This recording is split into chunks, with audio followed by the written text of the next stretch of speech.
Hey guys, it's Cerulean Jake bringing to you another episode of Fire Emblem Engage. In the last episode, we completed the Crom Divine Paralogue. And in this episode, what shall we do? Well, honestly, I don't know why I keep playing this game with you guys. I mean, the title's there for a reason. Well, if you didn't read the title, you'll find out soon. Will we move on with the main story? I don't know. Once again, we're getting really disappointing pulls from these dogs.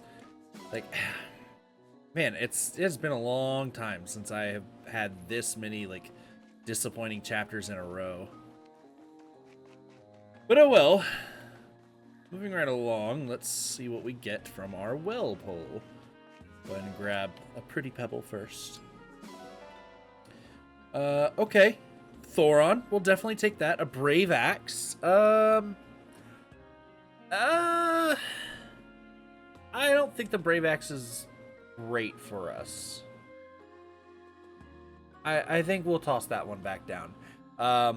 Peshkats, I think that is the highest level crit dagger, so maybe we'll hold on to that. Okay, so not bad. Not bad. I would usually hope to find a little more from a 5-star pull, but I mean, it's made it pretty clear that we can't really count on much. So let's see. Let's go with, first off, let's toss this silver great axe back down. And then let's go with, what is that? Okay. I am sorry for the distraction there. I heard a noise, didn't know what it was. Cat is just using the litter box. No big deal. Don't worry. Nothing to see here. If I'm being honest, I think it's time to just... Well, I guess there's the flashing fist art. Yeah, I'm not really using anybody that can make good use of that, so... Toss both of those down, and then can we get away with... Yeah, just a steel. Can we get away with an iron? And then maybe, like, another iron? Nice! We're cheaping out. Alright.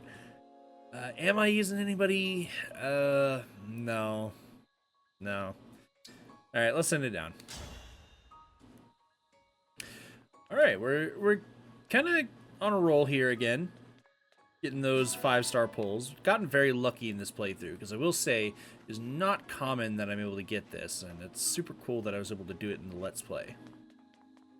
Just, you know, getting this high quality stuff and tossing it down there, getting high quality stuff again, tossing it back down. We're kind of able to farm out those adept books, and sometimes the bigger ones. I don't remember what they're called at the moment. We just keep the cycle going. So that's pretty cool. Gold Mary, I do appreciate getting you closer to level 5. Having swap is going to increase your mobility just a little bit. Let's go ahead and use it. Prepare to be awestruck. It's your favorite Illusian retainer, Rosado. I'm gonna be honest with you. Taking a look at this, Adorable when you're winning. I'm sorry that you taking a look at stood that no battle, chance. I can tell you, you were not my favorite. Actually, now that I'm thinking about it, probably my least favorite, because my favorite's definitely Kagetsu. After that, it's probably Gold Mary, and then Zelkov is good, but he's just not as good as Yunaka. So, yeah, sorry, Rosado, but you're just the worst amongst them, in my opinion. Though apparently not bad. This should be a As I have picturesque heard. match. I am Diamant. Prepare yourself. Say, I can learn much from your strength. I always do my best. Now and in the matches to come. Probably would have been better off with Folklonger there. Sorry, Diamant. But it's alright, because we got our level up, and that was a pretty good one, too. Got one more. Let's see. Who do we got here? Oh, well, Diamant can level up. Alright, sure. Why not? I am Diamant, Crown Prince of Brodia, I am Zelkov, retainer to Princess Ivy. My friends, I am sorry, but as much as I like you, you have not been trained. Had this been a battlefield, I would be slain. Thank you for sparring with me.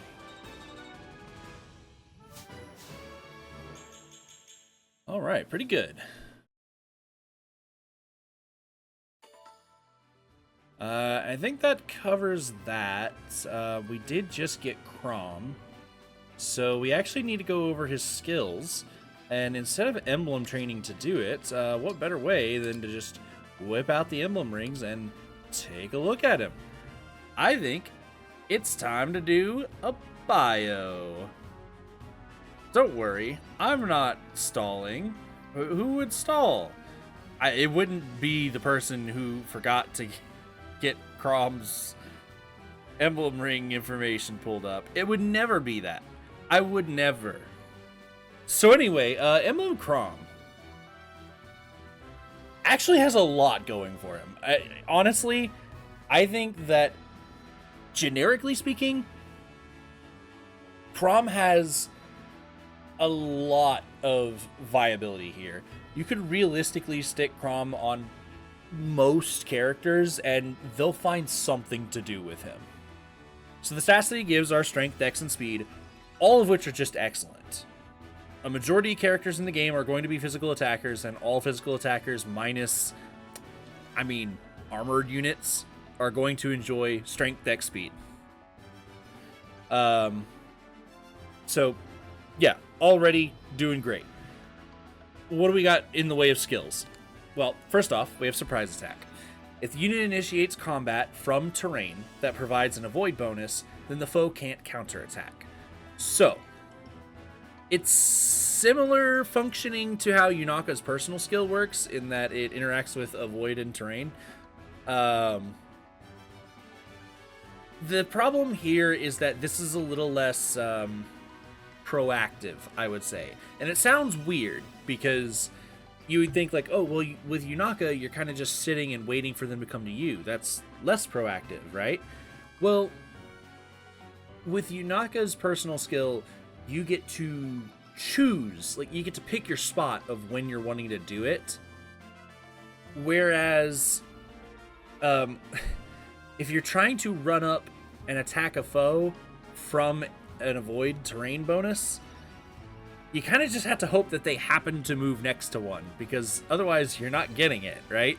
You would have to pair it with a Corrin user who is going to summon fog, and then you have to be able to trudge through the fog because it does slow down your units.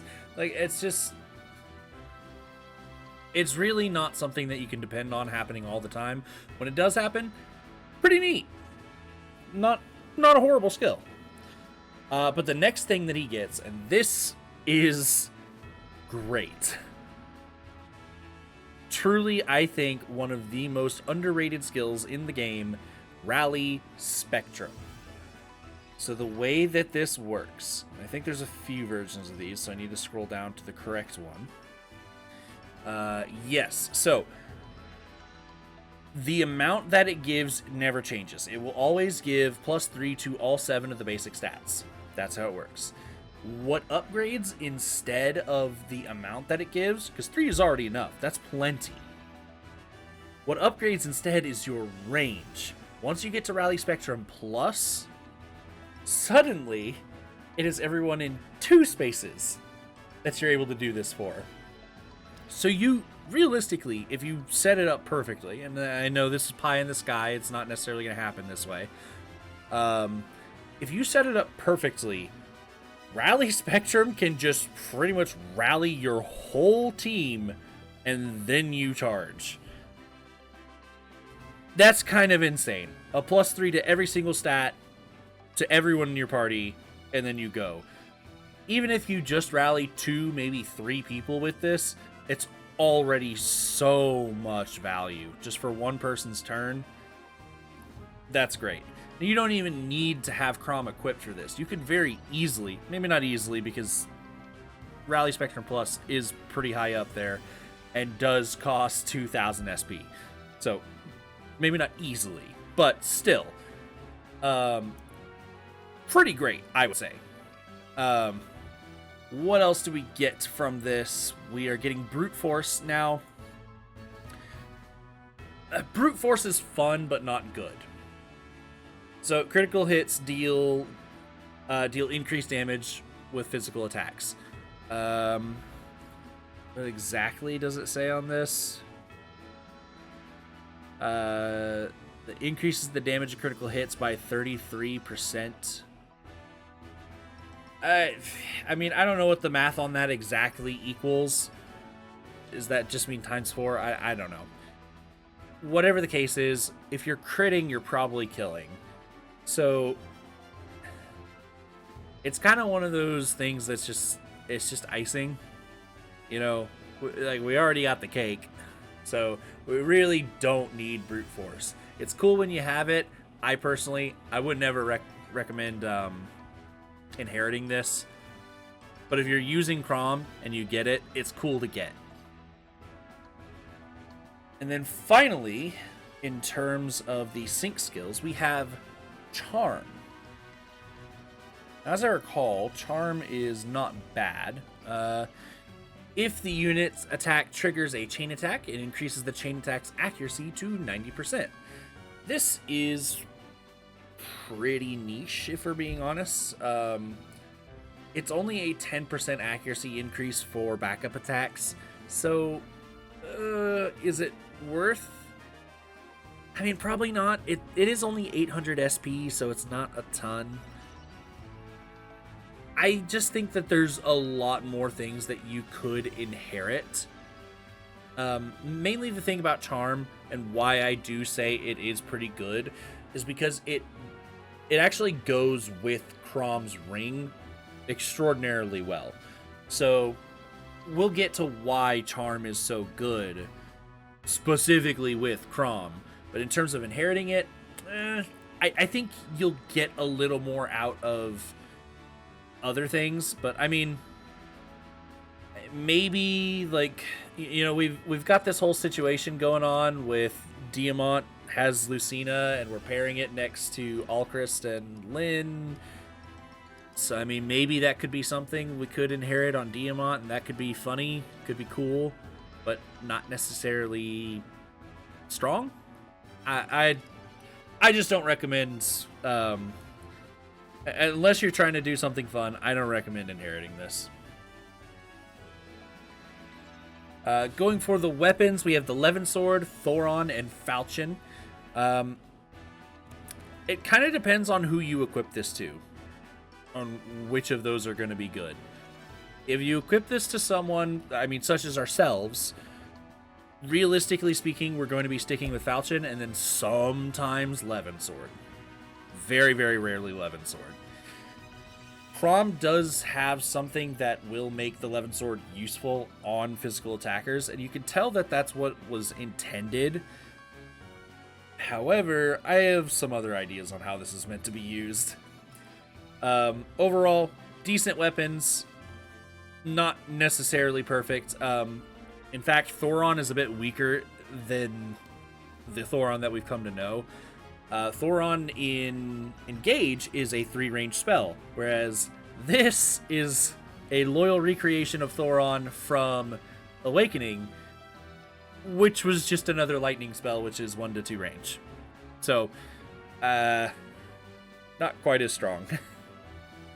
That said, why exactly would you put this on a magic unit? I've only seen one little aspect as to why you might want to do that. The Levin Sword, Thoron, sure, those would be good on a magic unit, but other than that, all of this is pretty bad.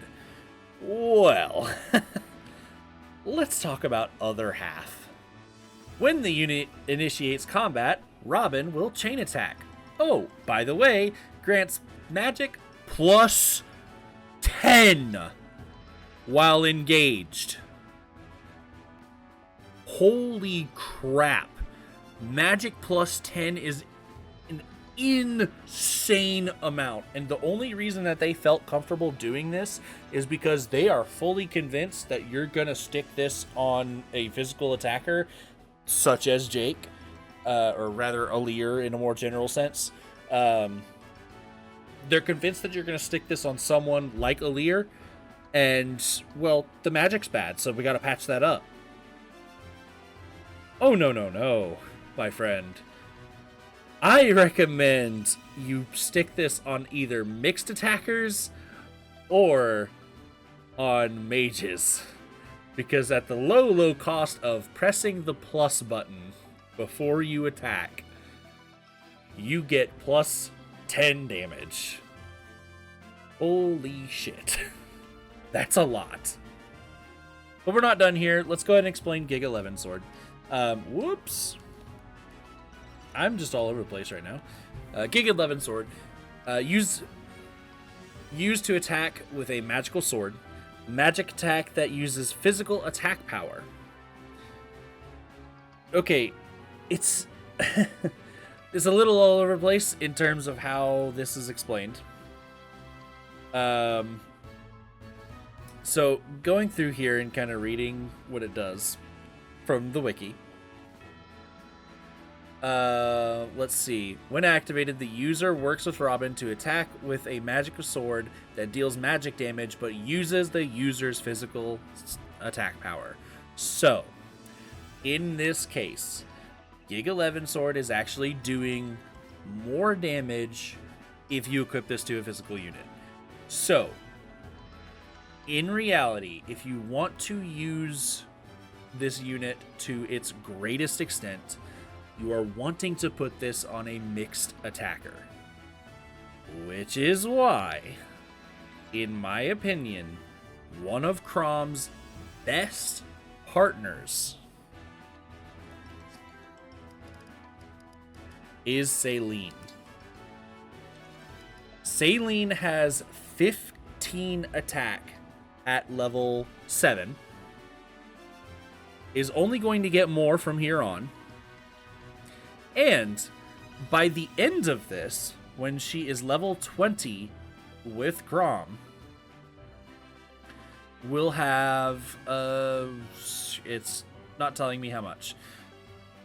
At worst, let's say it's 3. She only gets another 3. She'll have an additional 3 at all times.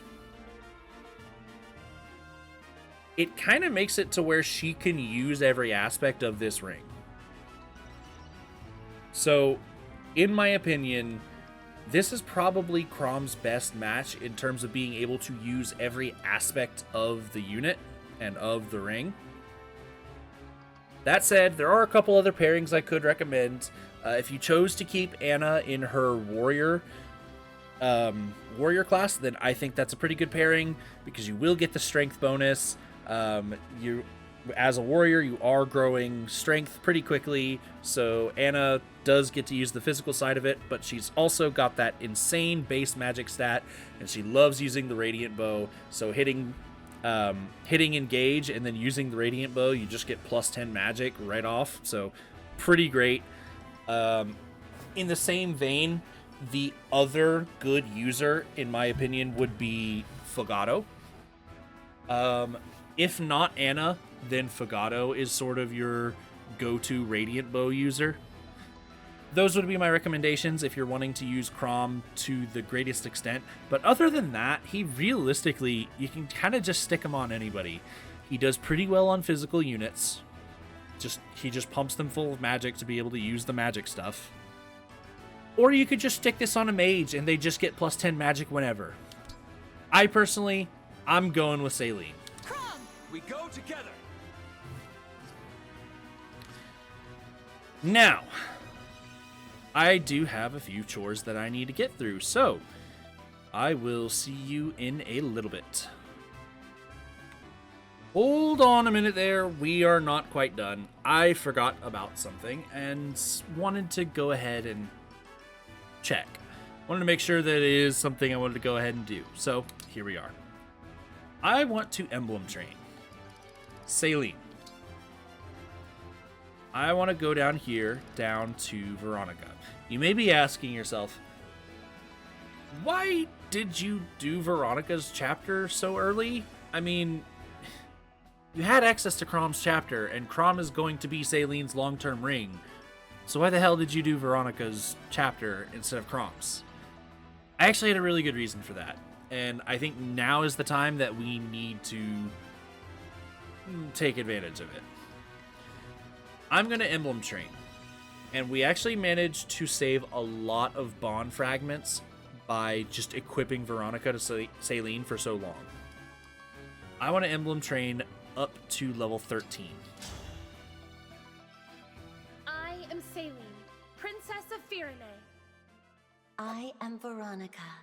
I welcome you. Alright, well, we know how that's going.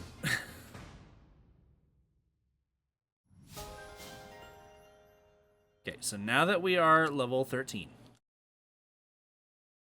my permanent skill that I want to inherit on Saline is actually Magic and Dex. However, if we take a look at Magic and Dex and how much it scales up, to get a simple +3 in Magic and Dex, we need 4,200 SP. That is an insane amount, and there's no way we're getting there. In my opinion, Saline does need a good bit of magic, but I also like having Dex on her because I like proccing Ignis as much as possible. Problem is, she also kind of needs build because she doesn't get it very much. So she's just all over the place of certain stats that really need buffing. And we can't fit it all unless we pay for these really expensive skills. So the way that we're going to do that is SP conversion. It grants you plus 20 SP for every defeated foe. And you don't even need a ring or a bracelet equipped to do it, as it says right there. We, of course, are going to have a ring equipped at all times. So we'll be getting all of that as well as the SP conversion. We're going to inherit this now and equip it immediately. Manage skills. Grab that and equip it. I believe that covers everything in terms of what we're needing to inherit and equip right now. So, moving along, now let's do our chores. Okay, we are back from our chores, and is there something extra special here in the Somniel that I would like to show off? Kind of.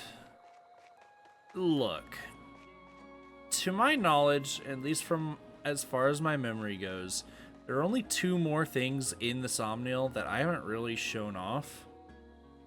One is the Fell Xenologue, and I'll get to that in a minute. The other is this.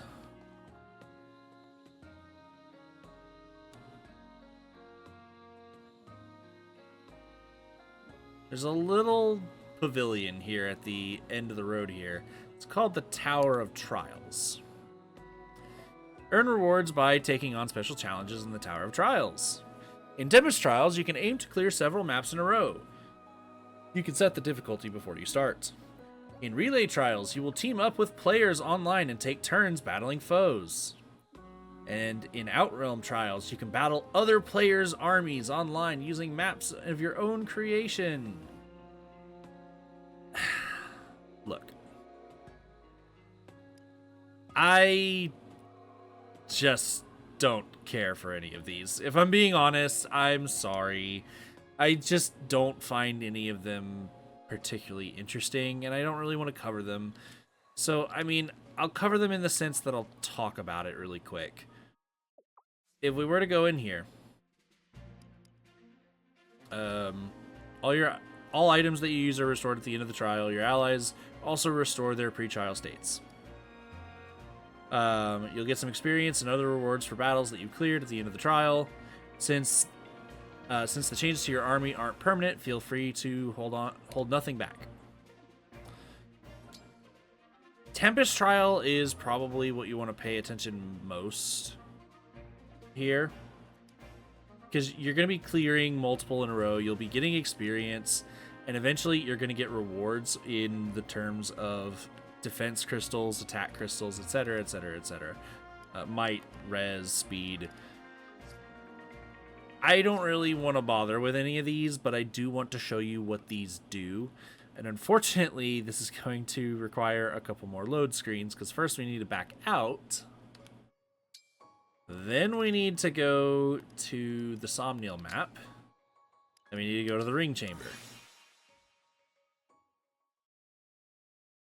I may have already talked about this a little bit. I don't really recall.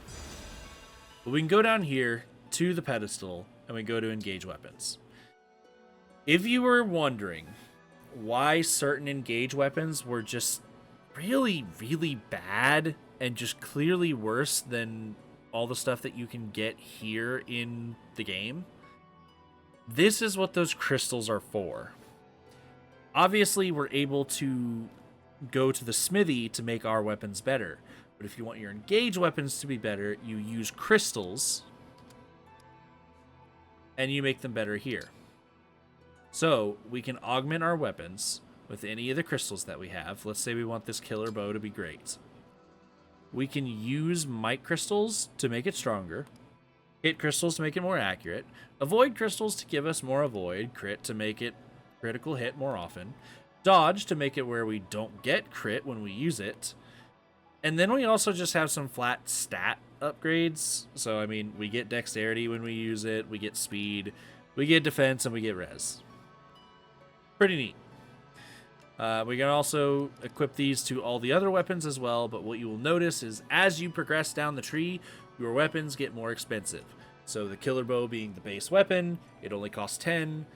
When you move along to the manicotti, it's going to cost you 15 because it's level 2. And then finally, 25. It's a big jump for the Moligear. Now, I believe if you do the Tempest Trials long enough, I could be wrong about this, I believe you are also able to get effectiveness books. And what that means is that you can equip the effectiveness books to the weapon. So let's say Erica's not a good example here. Let's look at, here you go, Irvon. Irvon doesn't have any effectiveness against anything. But let's say, Hammer is good against armor. Ragnell's not good against anything, but it is 2 range. I want Irvan to be good against something, so let's make it good against mounted units, let's say. So I can equip that book to it, and now Irvan will have the secondary effect of being effective against cavalry. Am I 100% sure that that's how it works? No, I am not. Unfortunately, I have never really experimented with this because I just don't find it super necessary, and I don't like spamming Tempest Trials, especially if it's going to upgrade your EXP, because now, all of a sudden, my units are just way too strong for the game. We're already at the point where, we're piling up all these paralogs, and we're getting too far ahead. So I just don't like using them. It's kind of a post-game thing. And once you get to the post-game, kind of what's the point of it, right? You get what I mean. It looks like from here, you can also just strip away stuff that you don't want to use anymore. So if you powered up the killer bow to be also effective against armored units, and that was a mistake, you can just strip that away. Do you get it back or not? I don't know. But we are done here. We definitely want to go ahead and get on out of here, because we have a chapter to complete. Let us depart to the world map. We are going to put off that final divine paralogue a little bit longer. And we are also going to be putting off chapter 17. So if you were so lazy that you did not read the title of the video, I am now revealing we are not moving along with the story just yet.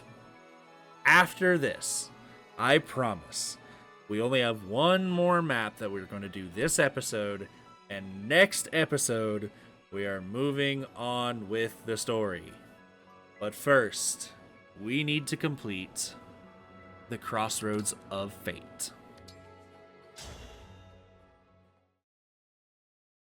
Also known as the Crux of Fate. Is this? No, it's not. And yet, the similarities. What's the matter, Corrin? This place looks very much like where my fate branched. I had 3 options that day. My decision meant abandoning 2 of my possible fates. What do you mean? In my world, there are 2 opposing kingdoms, Hoshido and Nor. I was born in Hoshido, but spent my childhood in Nor. Having ties on both sides of a conflict. That would be a hard way to live your life. Indeed. This is where Hoshido and Nor faced off, and I had to choose which country to back. I had family and friends in Hoshido and in Nor. I didn't want to abandon any of them. But as hard as it was, I had to make a decision. Hoshido or Nor? Maybe neither, and I would fight alone. There was no obvious answer. I don't know how I'd make such a big choice. It's possible a significant one still awaits me at some point on our journey. You've already decided to face the Fell Dragon and save the world. I'd call that a big choice. Now let's see if your choice was a worthy one. Face me in combat. The results will inform my next choice. Surely our bonds will grow stronger. I understand. The paths we've each chosen. I'm excited to find out what lies beyond the point where our fates meet.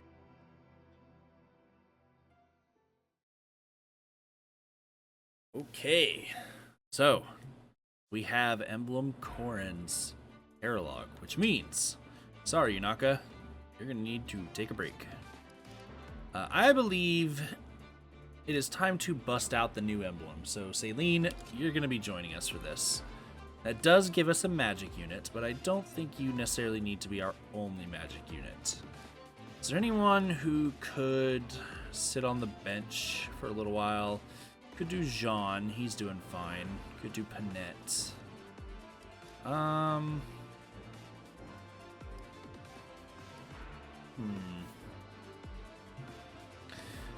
I think since Panette does not have her correct ring at the moment, I think we're going to go ahead and bench her for a little bit. And between Ivy and Anna, it is clear that Ivy could use more training. So, let's go ahead and go with that. Now, speaking of, we need to pick how we're going to do this.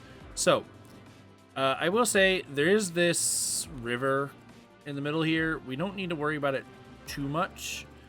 But if you want to get a jump on the left side here, it does behoove you to put your flyers over here to let them get started. I also think we're going to, of course, lead with our Armor Knight. So I'm not seeing any magic at the moment. Yeah, we don't really get any magic. I guess there's one guy here. We don't really get any magic until we get all the way back here. I don't recall if there are any reinforcements this chapter.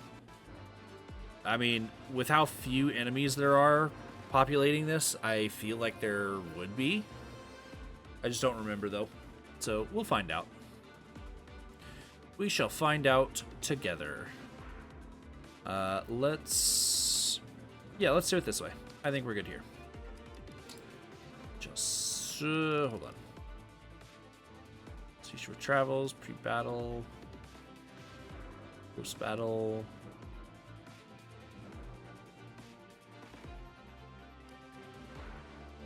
So these are basically the same save file here. So let's go ahead and save over this one. Got it. Hopefully, by the time I am recording again, all those episodes are uploaded, so we'll have a clean slate, plenty of places to save. Let's fight. Are you ready? Then let's begin. Corrin can alter the terrain. I can't get caught unaware by her changes. So, This map is from Fire Emblem Fates, as you may have guessed. This is actually a very early on map. And like she described, this is basically where you decide which game you are playing.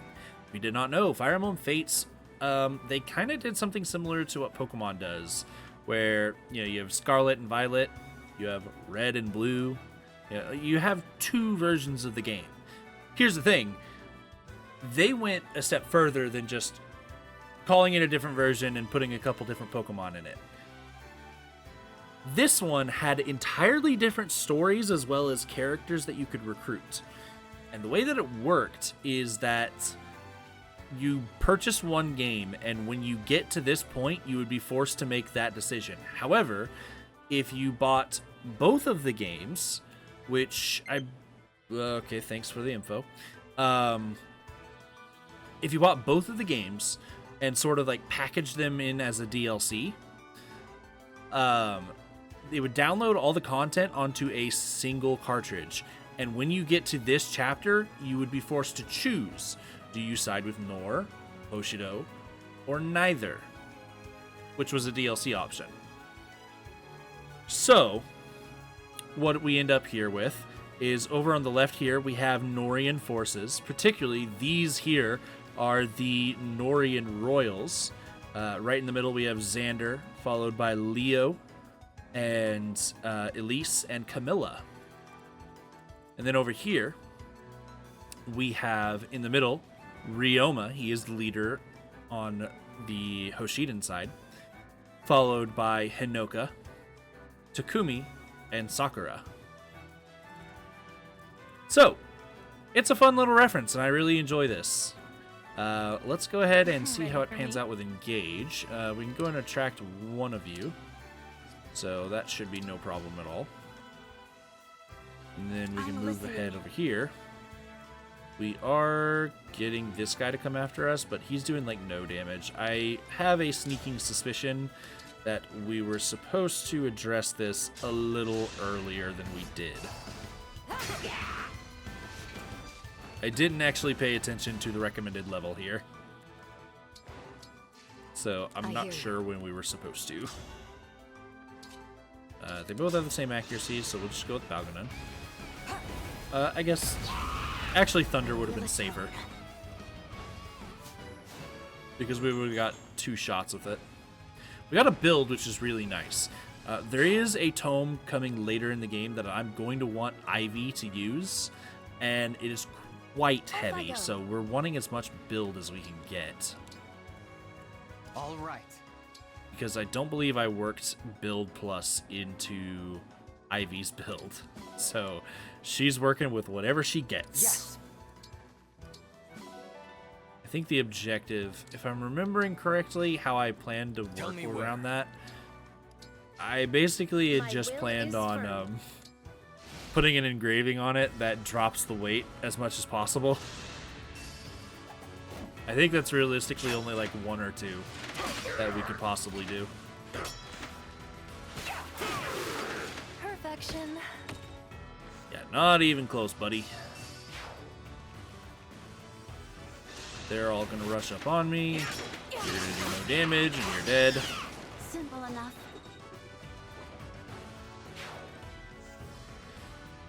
There's the reinforcements. Like I was saying, there's not a whole lot going on here, so there had to be something. Now, can you actually... You can. You can get 2 steps out. So we'll take that. In terms of who we need to kill here, we need to kill you, because you are threatening some major damage. Hungry for more. I'm sorry. Then we can just... do we want to attract this just yet? You're a mage, so no. Actually, believe it or not. And then I'm going to attack from here, because I believe that should keep me away from the axe. Oh my. For Lucia. We just hit a 1% crit. That's fun. It doesn't keep me away from the axe, unfortunately. Ooh, and he's doubling. 123 hits. We have no avoid. Okay, so 38 to my 20, so 18 twice. That is... We're near death, but we're not dead. So it'll be fine. We severely miscalculated.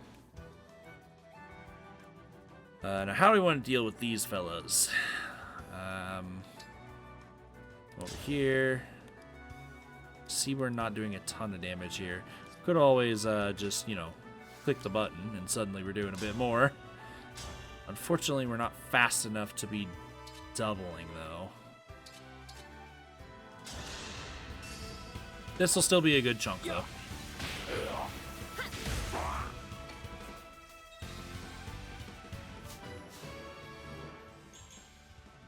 Got some speed. We were needing the speed.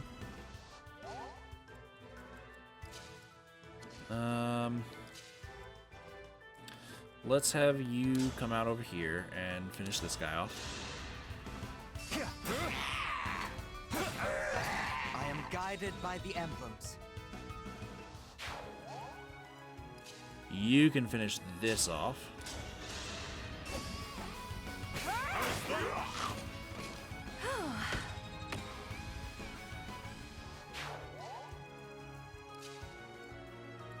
And then we can't really reach. But, I mean, you're an archer, so you're gonna be hitting me at archer range anyway. So who cares?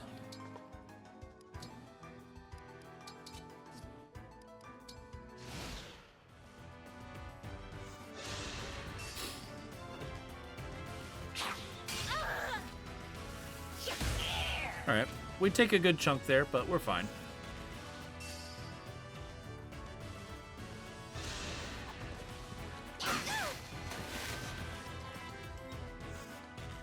What the fuck?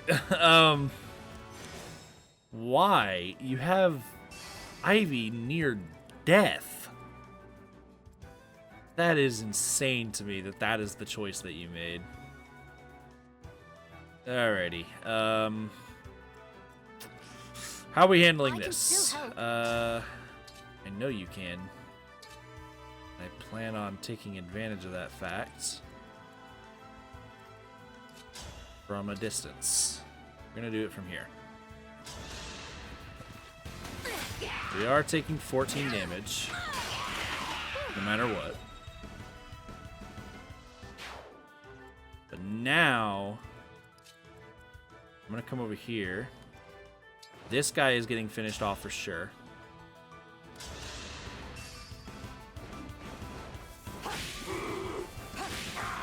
Unforgivable. Now here's the question. You have Thoron. You'll only hit once. What the hell is that?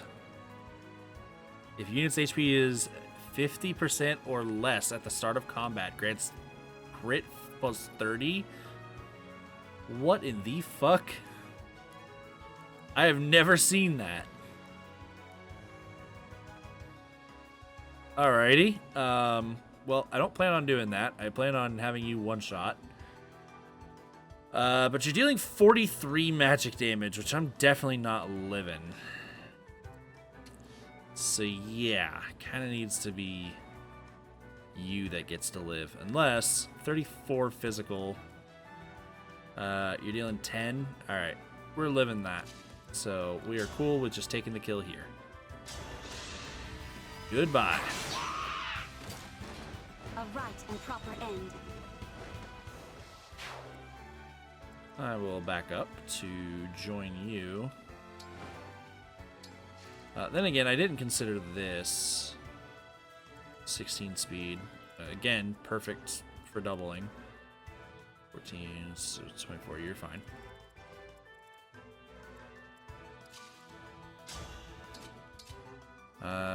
We can't... Are these... No, it's not the Royals. They're just reasonably strong, so at least we're not blowing through the chapter. We do need to consider things.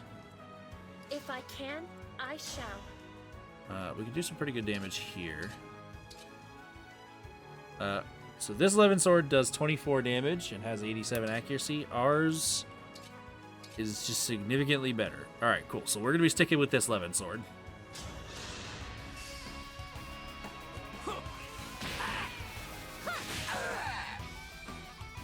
Alright, got some good damage down.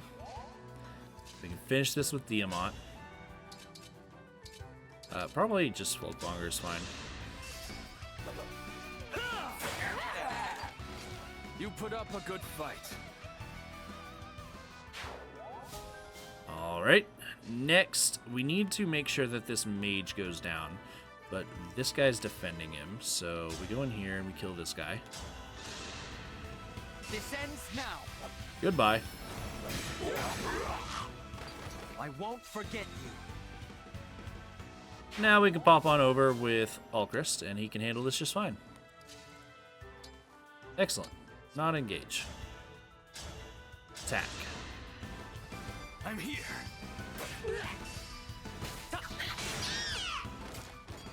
I'll apologize later.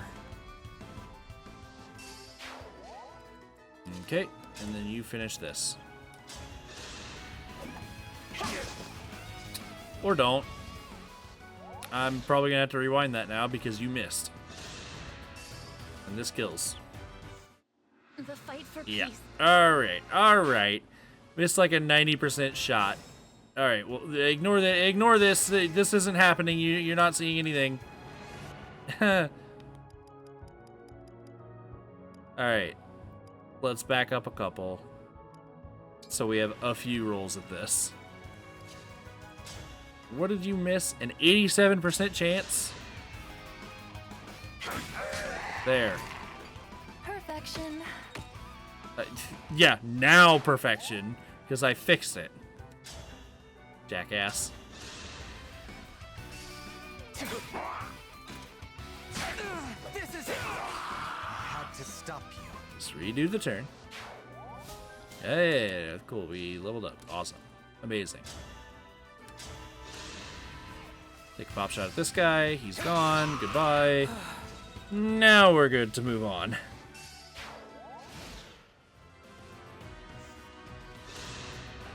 Okay, so this, how does this work out? We do take double 14. We missed that. That's a shame. Okay. I sense a draconic power underground. Is it a dragon vein? I'll use that to my advantage. Don't worry, though. I'm sure you'll be able to handle it.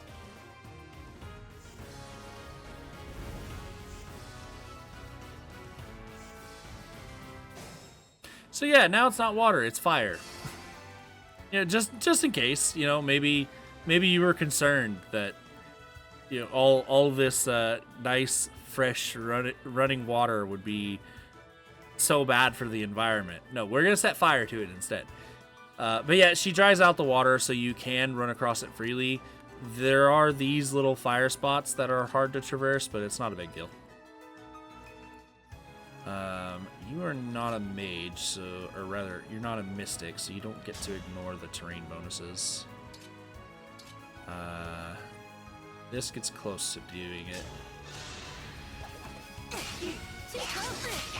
We can do that, and then we can give the kill over to Chloe while Only what I you deserve. heal.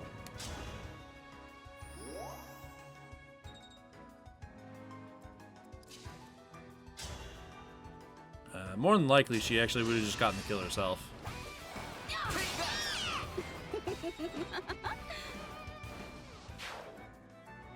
Okay. Yeah, we're not gonna be baiting those guys just yet. I'm not having that. I do want to fight them all because I'm pretty sure, yeah, they all have 500 gold, so that's a lot. We don't want to miss out on that. This side, I do think we are good to go ahead and bait. You don't have any attacks, so Sakura's not doing much. Looks like we need to bait... We actually need to bait Ryoma first, which luckily, he's using 11 sword, and they did not give him the stats to use it. His actual signature weapon, which functions very similarly to 11 sword, the Raijinto, goes based on your physical attack, even at range. So this is heavily advantaged for us. You don't have swap yet, do you? You don't. You're very, very close, but you don't have it. So yeah, it's gonna have to be you. Nobody else has range. So we're gonna equip that, and we're gonna hope that you avoid. If you don't, then is what it is. I'm gonna come up here. You can't heal yourself, so actually what we're gonna do is we're gonna go here. And then you're gonna trade. Because I mean, she doesn't need this stuff.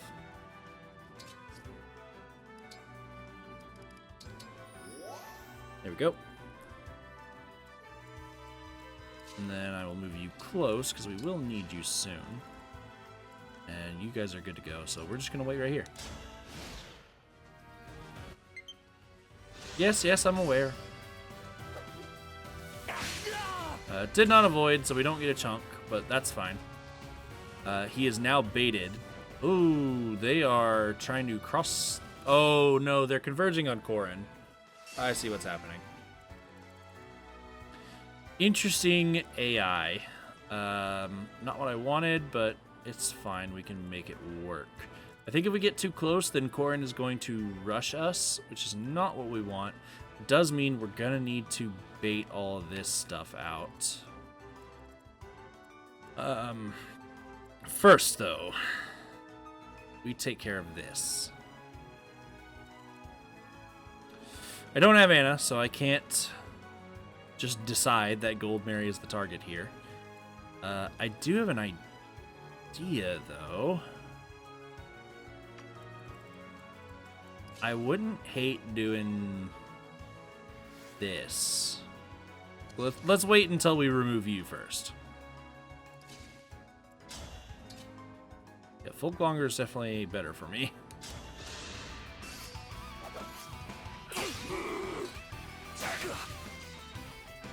Do take a bit of damage there. But yes. Can Saline finish this? Actually, Saline shouldn't finish this. Saline should go pick up the Emblem Energy. So I'll handle this myself. I am guided by the emblems. Get a nice little level up. What do we got? 20. Oh, wow. Honestly, very good level up. Very much appreciate that. Big time. And then I wanted to take Alchris. I want to move here. And I'm going to call doubles. So that should be plenty of bait to get them coming over to me. Corrin, on the other hand, can't reach me at the moment. So she may charge me still. But she's not going to be fighting me just yet. I mean, you're good to do whatever the hell you want. So I guess I'll put you here. Do you have range? No. Perfect. Gets me the Emblem Energy. Now I do want to see if I can bait these guys. 1, 2, 3. No, I'd have to be here. So 1, 2, 3. And then I can back off. Let's do that. Let's go here. Engage. Combat Arts. Fallen Star.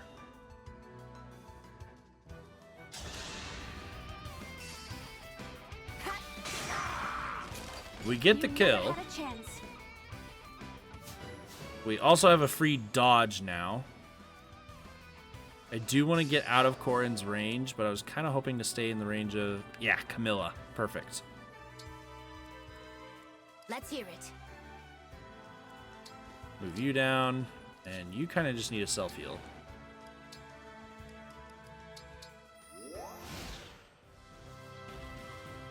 We'll see how this turns out. Yep, you're gonna charge me.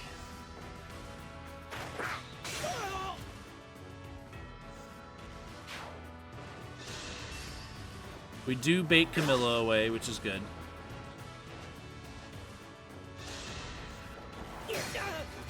Our clones are also eating up all the aggro. Now, unfortunately, Xander came along this way. So that's a little rough. We also have all this water in the way now. We don't have Piercing Glare yet. Still working on that.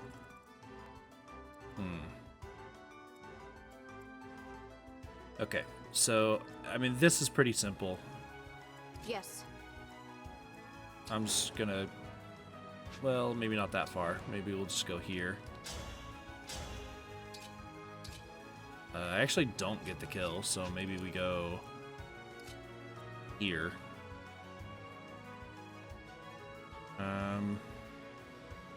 I'm fine with moving here. If I bait Xander, then I bait Xander.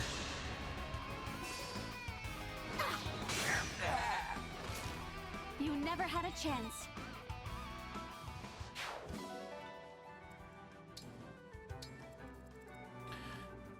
Because I'm going to try to deal with as many of these guys as possible this turn. Now let's see how am I going to do that. I won't flinch.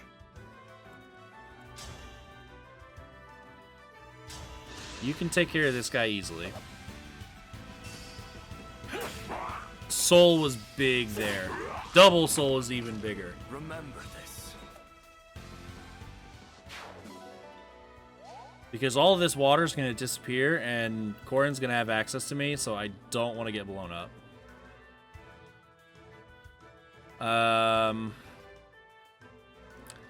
Next move.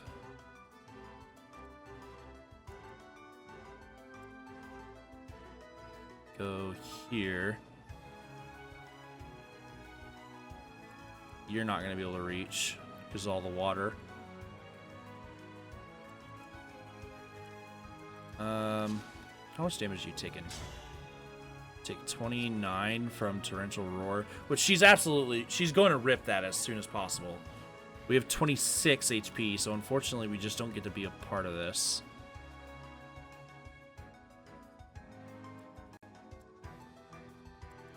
Okay.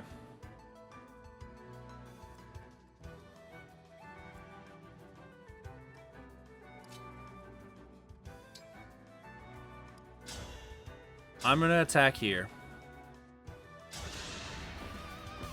I'm here. Left on you. Me too. I need to get stronger until no one can beat me. Good. Okay. And unfortunately, I think you can't reach anything. So there's no point in dancing for you.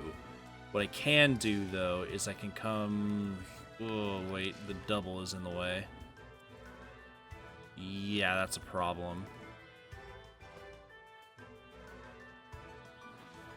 Okay, I didn't consider that. But we can make do.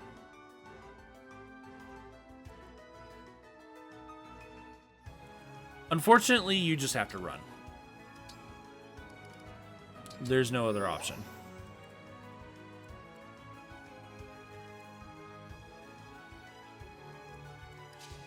And I think what we're gonna do is we're just gonna kind of stand in the way here. I'm gonna engage Better than ever. just to make sure that we are no problems whatsoever. And I'm gonna Storm's Eye. I don't back down.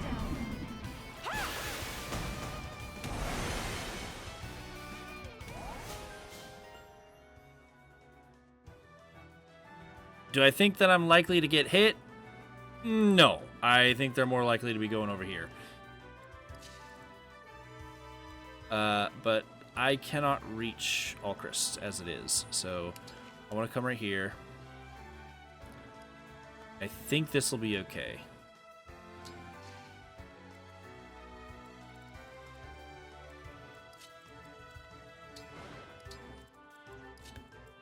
Because we do still have 2 clones out there. Oh yeah, she's using Torrential Roar on the clone. Perfect.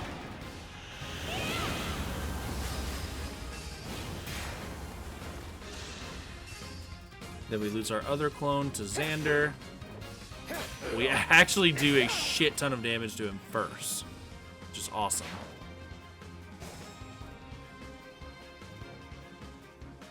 And now they're kind of just perfectly lined up for us to just go all out here.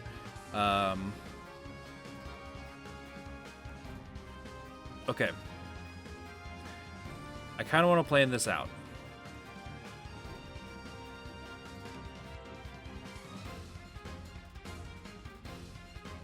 Okay, so if, let's say you were to go here, you can't one tap, which is unfortunate. That was the plan, is I wanted you to do that, but I guess not. Let's go here and do that instead. Yeah, that'll work.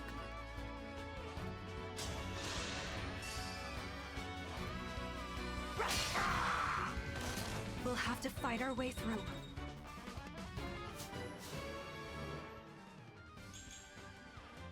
Okay, not a great level up, but we did hit level 5, so now we have swap. We were wanting that pretty badly. Next.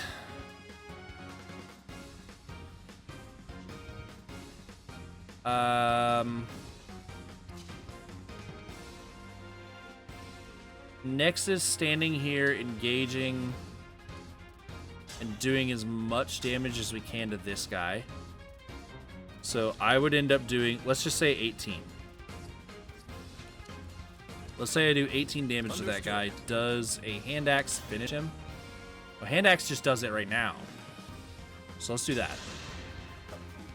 Unless I miss, in which case... Okay, good. We didn't miss, so don't even need to worry about that.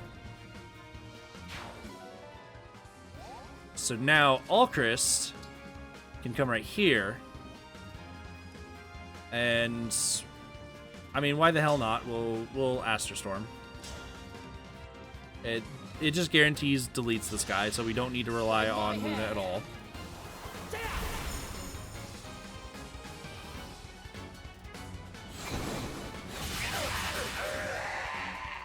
A good wind. Almost got the level. You're gonna engage, and you're gonna Gig 11 sword. Yeah, this one does more damage. Arc Thunder! Our bonds give me strength.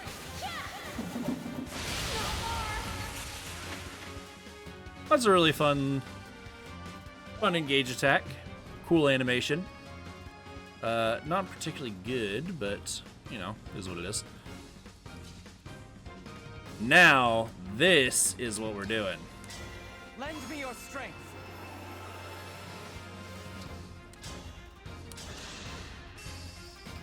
It was all to Allow do me to this. demonstrate.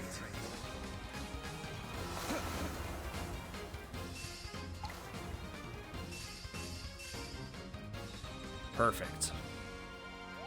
And now, you can run over here, finish the first health bar. This is not good. You're no match for me.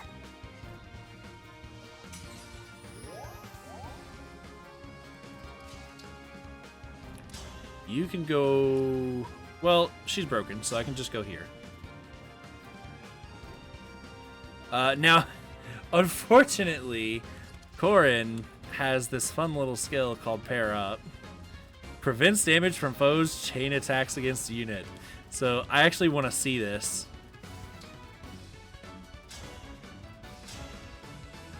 Okay, it looks like Lucina still gets through. That's interesting. But it is a direct counter to this. Robin is not able to help us out.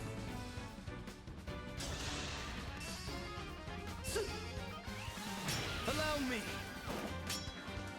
I can't take it.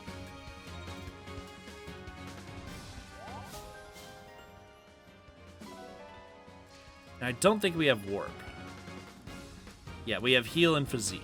So, closest we can get to helping out is here, and we can't reach. So that's fine. Who's more likely to take this kill? Oh, Alchrist is doing great damage. 42. So if we get one Luna proc, I bet if we go Brave Bow instead, then we get that for sure. Yeah, let's do that.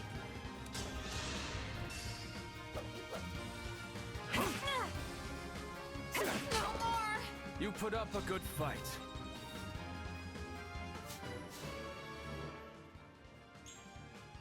Okay, cool. Thanks. I appreciate it. And now we can finish this. Alrighty. Oh, we don't even need it. The Brave Bow just does it. My turn.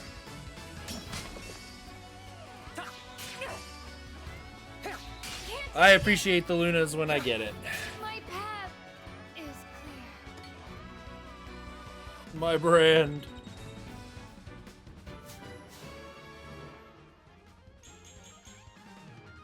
Not bad. Always prefer the strength upgrades, but we'll take a speed.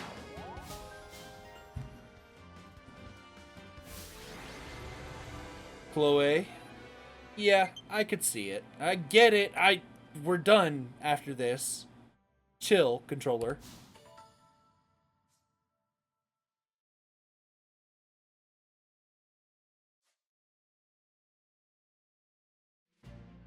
I expected no less from you. You gave my blade Yato quite a workout. What a beautiful sword. It's a divine blade, forged to bring peace to the world. When I first saw Yato, it flew from its hiding place into my hands. It chose me. It was the same day my mother died protecting me. You lost your mother, too? It would have been easy to lose myself in that pain. I couldn't have recovered alone. Luckily, I had friends who stood by me and helped me find my way home. And, like my friends, Yato was by my side at every step on my journey. I understand your feelings quite well. In the coming days, you'll make choices that might cause you no end of suffering. But no matter what pain you're feeling, I'm with you. And I'll help you find your way home again. I will remember, even in the darkest moment, that I am not alone.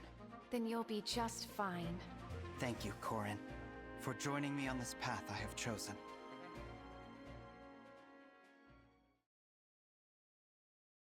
Okay, so now we can talk about the intention as to why we did this chapter. I didn't really talk about it. I kind of just said we were doing it. I had noticed that... this one. I had noticed that we had ended up in a situation where Yunaka was about to max out Bond with Corrin. And I didn't want to end up in the middle of our next chapter not able to further the Bond level. I decided that Corrin needed to go ahead and get her upgrade. But with that out of the way, there are only two other things that we could reasonably do and we would reasonably want to do. We do have that final divine paralogue that would give us our last DLC bracelet. And we also have the paralogue for Emblem Byleth. Here's the thing. I am not going to spoil... Oh, I guess can I equip it right now?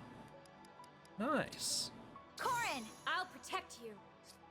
I am not going to spoil whether or not we are using that last DLC emblem or not.